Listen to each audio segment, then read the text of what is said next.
ৱাহিদাছ kitchen and ব্লগলৈ আপোনালোক সকলোকে স্বাগতম জনাইছোঁ। আজি মই এটা ৰেচিপিও বনাব লৈছোঁ, সেইটো হৈছে আলুৰ দম। আলুৰ দম আচলতে এনেকুৱা সৰু সৰু আলু দি ভাল লাগে। আপোনালোকৰ ওচৰত যদি ইয়াতকৈ অকণমান ডাঙৰ আলু আছে তেনেকৈও ল'ব পাৰে, একেবাৰে ডাঙৰ আলুটো নল'লেও হ'ল। আৰু এইখিনি যিখিনি মই প্লেটত লৈছোঁ সেইখিনি বেছিকৈ যেতিয়া বইল হৈ যায়, বইল হৈ গ'লে ভাঙি চিঙি যায় ন, সেইখিনি আলু মই বেলেগকৈ লৈছোঁ। এখন কাটা চামুচ দি পেলাই মই এডাল কাটা চামুচ দি এইখিনি ধুনীয়াকৈ ফুটা ফুটা কৰি লৈছোঁ। যদি অলপ আপোনালোকৰ ফাটি যায় বইল কৰোঁতে, তেনেহ'লে ফুটা ফুটা নকৰিলেও হ'ব।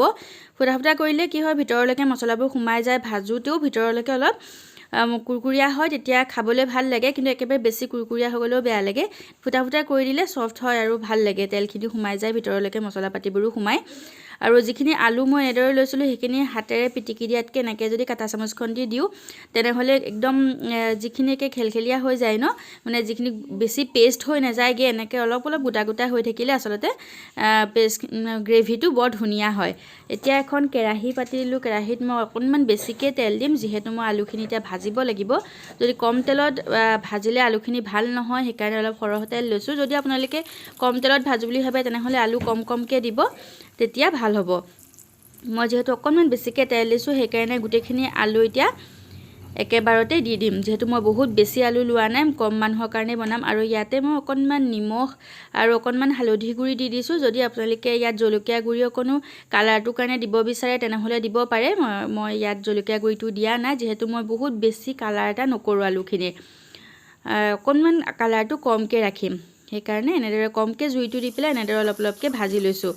এয়া দেখিছেনে, মোৰ কালাৰটো অলপ সলনি হৈছে আৰু অকণমান সলনি হ'লেই হৈ যাব এইখিনি আলু মোৰ।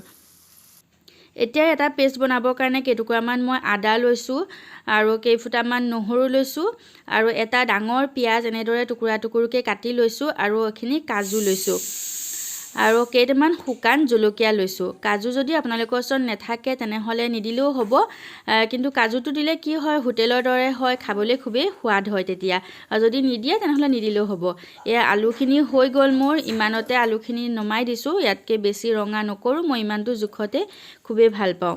গতিকে ডাঙৰ সৰু চবৰে কালাৰটো একেই হৈছে, দেখিছেনে, মই ইমানটোতে ভাল পাওঁ। গতিকে গোটেইখিনি নমাই লওঁ। আৰু যিহেতু তেল মোৰ গোটেইখিনি প্ৰয়োজন নহয় এতিয়া, সেইকাৰণে তেলখিনি অলপকৈ কমাই লৈছোঁ। অলপ নহয়, মই অলপ সৰহকৈ কমাম, যিহেতু কমকৈ কমালে ভাল হ'ব, নহ'লে তেলটো বেছি হৈ যাব মিক্সিত মাৰোঁতে।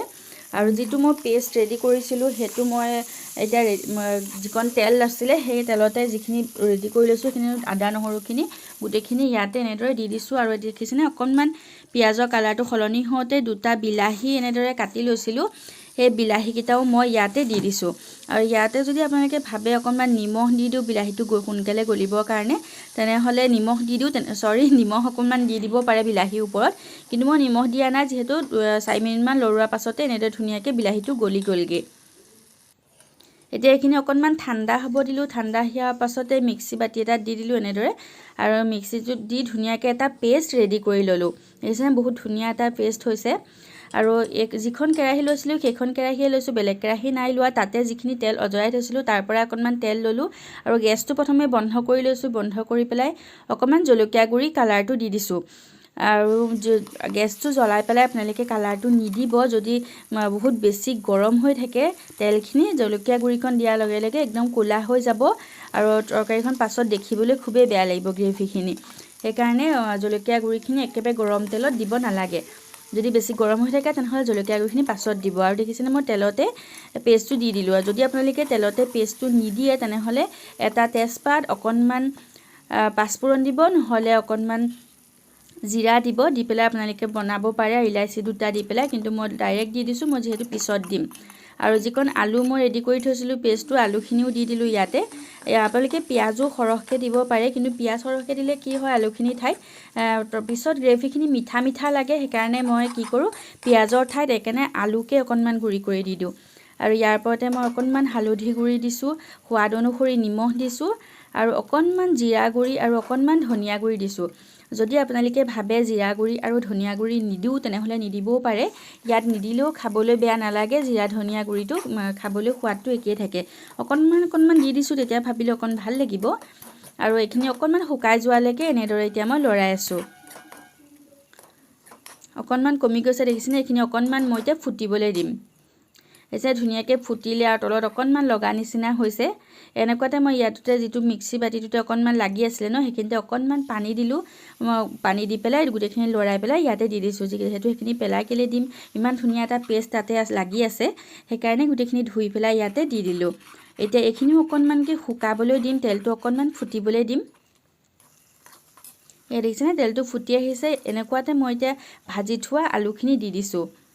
এইখিনি অকণমানকৈ এনেদৰে লৰাই ল'ম আৰু ধুনীয়াকৈ আলুৰ ভিতৰলৈকে যাতে মছলাটো ধুনীয়াকৈ সোমাই যায় তেনেকুৱালৈকে অলপ সময় এনেদৰে লৰাই আছোঁ। এইখিনি ধুনীয়াকৈ ফুটি গ'লগৈ, তেলটো ওলাই গ'লগৈ। তাৰ পাছতে দুকাপ মই গৰম পানী দি দিছোঁ। ঠাণ্ডা পানী নিদিব, ঠাণ্ডা পানী দিলে সোৱাদটো কমি যায়গৈ। যিকোনো বস্তুত ঠাণ্ডা পানী দিলে এনেই সোৱাদটো কমি যায়, গৰম পানী দিলে আচলতে সোৱাদটো বাঢ়ি যায়। সেইকাৰণে অকণমান গৰম পানী দি দিলোঁ ইয়াতে। আপোনালোকে গ্ৰেভিটো যিমান ডাঠকৈ খায়, যিমান পাতলাকৈ খায় সিমানটো অনুপাতত দিব, যিহেতু আলুৱে শুহি ল'বই নহয় জানো পানীটো। আৰু ইয়াতে মই এতিয়া তেজপাত খিলাই দিছোঁ। যদি আপোনালোকে তেলত দিয়ে তেনেহ'লে মই প্ৰথমেই কৈছিলোঁ তেলত দিব পাৰে, কিন্তু তেজপাতৰ গোন্ধটো মই আলু দমত বেছি হ'লে বেয়া পাওঁ, সেইকাৰণে মই ইলাচি আৰু তেজপাতটো ওপৰতে দিওঁ। যদি আপোনালোকৰ ওচৰত গুড়ি ইলাচি নাথাকে তেনেহ'লে তেলতে আপোনালোকে গোটা ইলাচিটো দি দিব। এতিয়া মই দেখিছেনে গুড়ি ইলাচিকণ ওপৰতে দি দিছোঁ। এনেকৈ দিলে আচলতে খুব ধুনীয়া এটা গোন্ধ ওলায় আৰু খাবলৈ খুবেই সোৱাদ হয়। আৰু ইলাচিকণ গুড়ি ইলাচিকণ দিয়াৰ পাছতে এনেদৰে ধুনীয়াকৈ লৰাই দিলোঁ। আৰু এনেকুৱাতে আপোনালোকে যদি ভাবে গৰম মছলা অকণ দি দিওঁ তেনেহ'লে গৰম মছলা দিব পাৰে, কিন্তু যিহেতু মই এই ভিডিঅ'টো ৰমজান মাহত বনাইছোঁ সেইকাৰণে বেছি মছলা দিলে আচলতে আমাৰ ঘৰৰ মানুহখিনিয়ে খাবলৈ খুবেই বেয়া পায়। কিন্তু গৰম মছলা গোন্ধটো বেয়া নোলায়, ভালেই ওলায়। এইফালে ৰুটিও সেকি আছোঁ, যিহেতু আলু দমৰ লগত ৰুটি খাই খুবেই ভাল লাগে। তৰকাৰীখিনি গ্ৰেভিখিনি হোৱাৰ পাছতে আলু দমখিনি হোৱাৰ পাছতে ওপৰতে অকণমান ঘি দি দিছোঁ। আপোনালোকে বাটাৰো দিব পাৰে বা ঘিও দিব পাৰে, কিন্তু একেবাৰে বহুত বেছিকৈ দি নিদিব। বেছিকৈ দিলে কি হয়, ঘি পৰিমাণটো বেছি হৈ গ'লে ঘি লাগে খাবলৈ, আৰু কম পৰিমাণৰ হ'লে প্ৰতিটো বস্তুৱে খাবলৈ আচলতে খুবেই সোৱাদ হয়। এইখিনি মোৰ দম আলুখিনি ৰেডি হৈ গ'লগৈ। এতিয়া এটা বাতিলৈ উলিয়াই লৈছোঁ। চাওকচোন কিমান ধুনীয়া হয় আৰু খাবলৈও খুবেই সোৱাদ হয়। আমি এইখিনিকে খাবলৈ আচলতে হোটেললৈ যাওঁ, কিন্তু ঘৰতে আমি এনেদৰে বনাই ধুনীয়াকৈ খাব পাৰোঁ নহয় জানো। খোৱা নহয় আচলতে, এইখিনিকে খাবলৈ আমি হোটেললৈ যাওঁ। ল'ৰা ছোৱালীকো বনাই দিবচোন, এনেকৈ খাবলৈ আচলতে খুবেই ভাল পায়। যিসকলে বনাইতো তেওঁলোকে গম পায়েই। আৰু আমিও আজি এনেদৰে ৰুটিৰ লগত দম আলু খাম ইফতাৰত, খুবেই ভাল লাগে খাবলৈ, গতিকে আজি আমি এনেদৰে খাম। গতিকে ভিডিঅ'টো কেনেকুৱা লাগিলে জনাব, ভাল লাগিলে লাইক কৰিব, কমেণ্ট কৰিব, নতুন যদি কোনোবাই চাই আছে তেনেহ'লে ছাবস্ক্ৰাইব কৰিব। নতুন আকৌ এটা ৰেচিপি লৈ আহিম আপোনালোকৰ মাজলৈ। ধন্যবাদ।